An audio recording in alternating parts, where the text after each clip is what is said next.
皆さんこんにちは、ふうみんです。今日はポールダンサー怪我あるあるの一つ、肋骨の痛みですね。肋骨の怪我についてお話ししていきたいと思います。まずですね、私が経験した肋骨の怪我なんですけれども、もう肋骨に最初ひびが入ってしまったんですね。ポールダンスを始めてすぐなんですけれども、その大きな怪我からスタートして、その後ですね、ちょこちょこと怪我をしています。疲労骨折もありましたし、あとは3人でポールを登ってトリックの練習をしている時にですね、他の方の体重を受けて肋骨を痛めたこともあります。いくつかその経験をですね、お話ししていきたいと思いますけれども、ポールを始めて3年か4年ぐらいですね、ずっと肋骨の痛みに、定期的に悩まされていたんですが、その後はですね、ほぼほぼなくなりました。今もうポールを始めて約10年ぐらいになるんですけれども、ここ何年かはですね、ポールダンスでですね、その肋骨を痛めるですとか、あと私はゴルフをするんですけれども、ゴルフでも肋骨痛めてしまうんですね。私が何度か肋骨の怪我をですね経験していく上で、お医者様から教えてもらったこと、調べたこと、そして自分が実施したことで短期間で早く治す方法ですね、知恵としてついていますので、その内容についてもお話ししていきたいと思います。ポールダンスをメインにお話をさせていただくんですけれども、スポーツ全般で共通するこの痛みというか怪我になると思いますので、他のスポーツをされていらっしゃる方がいればですね、ぜひ参考にしていただければと思います。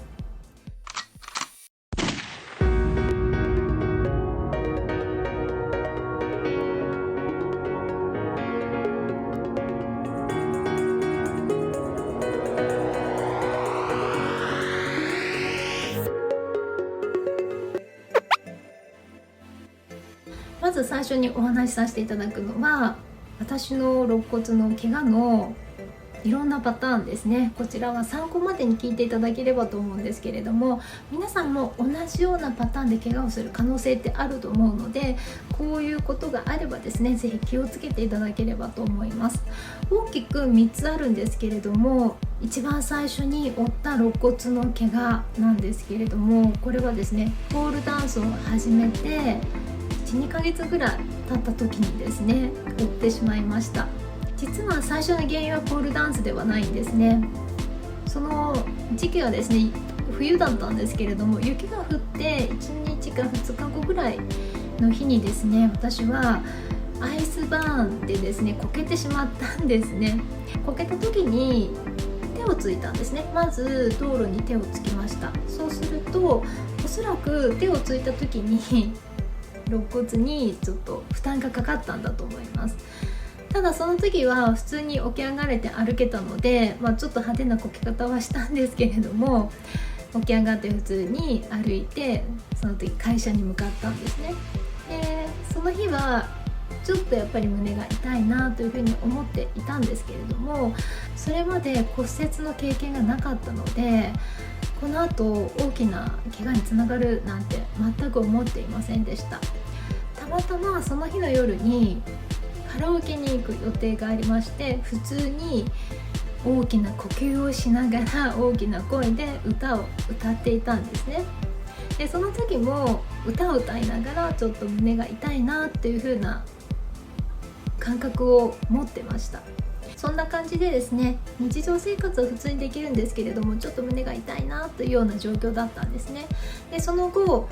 その怪我を負った後にですね、安静にしていれば一番良かったんですけれども、いくつかもっと負担をかけるような行動をしてしまったんですね。一つはビクラムヨガというのが流行っていて、それがですね、ちょっとハードなヨガだったんですけれども、気になっていたので友達とそのレッスンに行ったんですね。でその時に、今度はもう腹筋を使って起き上がるのもちょっと痛いんですというふうに先生にお伝えしたんですけれども、そういった胸の痛みがあってもですね、体に不調があってもこのヨガなら大丈夫ということで言われたので、安心してレッスンに参加したんですけれども、腹筋を使う運動はですね、本当に声が出るほど痛くて、でも声を出しながらでも頑張って無理をしてやったんですね。その無理がたたったということも一つあります。そして2つ目はですね、ポールダンスが楽しい時期だったので、ポールダンスのレッスンにも参加していました。本当はですね、胸は痛いんですよ。痛いんですけれども、一応そういった予定はですね、こなすことができました。そういった形で怪我をしたのに安静に全くせずに日常を過ごしていたので、どんどん悪化したんですね。3日目にはベッドから起き上がろうとしたらすぐに起き上がれなくて、どういうふうに起き上がったらいいかなというふうにその時考えたんですけれども、くるくる転がって、その転がった惰性でストーンとベッドの端まで行って、そのまま足からなだれ落ちるというような起き上がり方だったら起き上がれたので、自分の腹筋とかを使って体を起こすということがもうできない状態だったんですね。本当にこれはちょっと危ないかなと思って病院に行きました。で、病院の先生の診断はですね、軟骨の損傷というような診断でした。ですが、もう私はですね、その2日後か3日後病院に行った時にはもう歩けないほどの状態だったんですね。歩くと呼吸が速くなって肺が膨らみます。その肺がちょっと膨らむだけでも痛いんですね。で、普通に会話するのもやはり痛いんですね。こんな風に普通に会話はできなかったです。会話もできませんし、大きな深呼吸ももちろんできなくって、普通の速度で歩くこともできないので、タクシーを使って病院に行ったんですけれども、そのタクシーもですね、後部座席に普通に座っていることができなくって横になっていたんですね。なぜかというと、タクシーの運転手さんがブレーキを踏むたびに結構自分の体って腹筋や背筋を使ってこのブレーキに合わせて多分コントロールしているんですね。全くそれまで無意識だったんですけれども、そのブレーキを踏まれるたびにめちゃめちゃ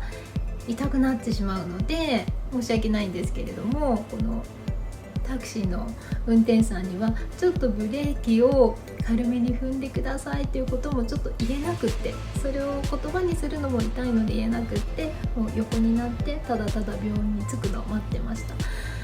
ですが、その先生の診断は軟骨の損傷ということだったんですが、それにちょっと納得がいかなかったんですね。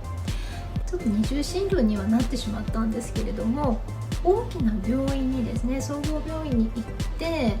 ちゃんと検査してもらおうということで2つ目の病院を受診しました。そうすると軟骨損傷ではなくて、もうバッチリひびが入ってますねということで、折れているという診断だったんですね。その時のレントゲン、今でも目に焼き付いているんですけれども、ちゃんとひびが入っていて、ここが折れてるんだなと確認しました。なので皆さんも日常生活をすることができるレベルであれば軟骨の損傷だと思うんですけれども、今お話ししたようにちょっと歩くこともできない、喋るのも辛い、ベッドから起き上がれないというような症状が出ている方はですね、骨が折れているか、もしくはひびが入っているような大きな怪我をしている可能性がありますので、注意していただければと思います。そこでですね、病院に行くのかどうかというのはちょっと私は疑問が残るんですけれども、最初のうちはですね、心配だと思うので、ぜひ病院に行っていただければと思いますが、そのうち病院に行くことが無駄だなと思うんですね。なので、もう骨折や胸の痛みに慣れている方はもう自然治癒しかないですし、絶対安静しかないので、病院に行って帰るだけの行動をするだけで悪化してしまいそうなんですね。本当に痛いんですね。ちょっと動くだけで炎症を起こしてしまってさらに痛くなってしまうので、病院に行くぐらいだったら本当に絶対安静で患部をですね動かさずに安静にしておく方が私はいいのかなと思っています。あくまで個人的な考えなので、その判断はですね皆さんにお任せするんですけれども、骨折の場合にですね何か薬が出るということでもないです。絶対安静にするためのコルセットだったり、何か固定するものはですねつけていただけるんですけれども、治す術がなくてですね、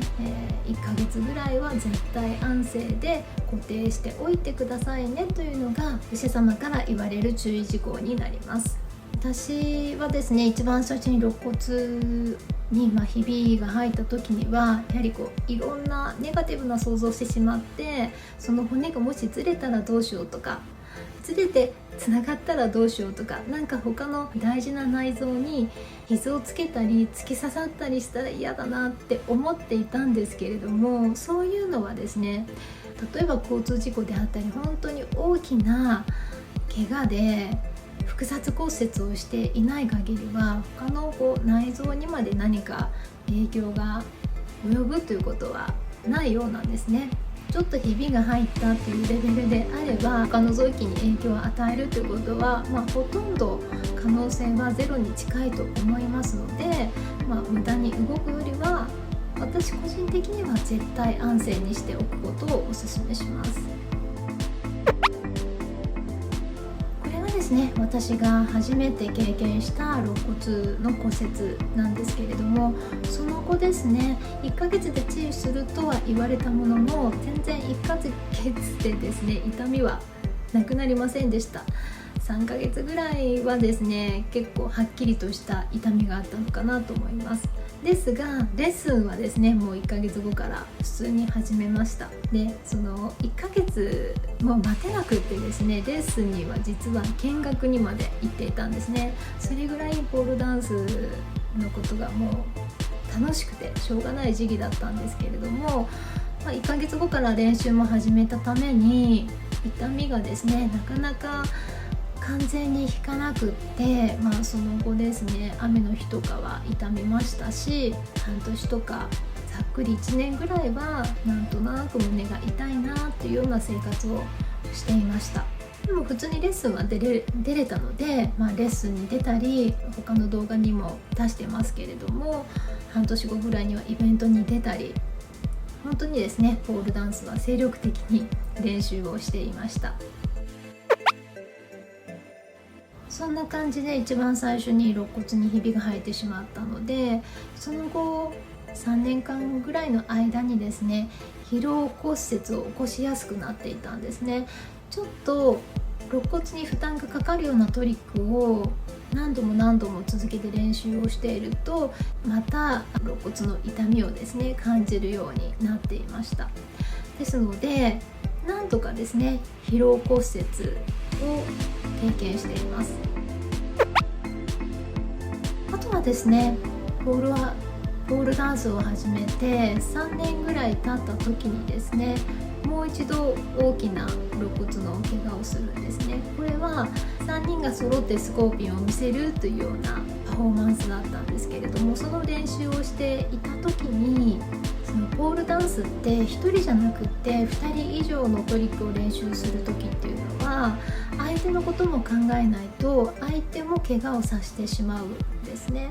でその時もですね、自分の肋骨に負担がかかっているのは分かっていたんですけれども、体勢を変えることができませんでした。なぜなら私が動いたら他の人まで怪我をしてしまう可能性があったので、痛みを我慢して他の人の体重を自分の肋骨で受けたことがありました。その時はもう病院にも行きませんでした。何週間か強い痛みがあったんですけれども、すぐに適切な処置をしたので痛みは最小限短期間で終わったのかなと思っています。このようにですね、肋骨の怪我というのは日常生活がきっかけで負ってしまったり、あとは疲労骨折であったり、あとは自分の不注意じゃなくても予期せぬところで、起こってしまったりというような様々なパターンが考えられると思います。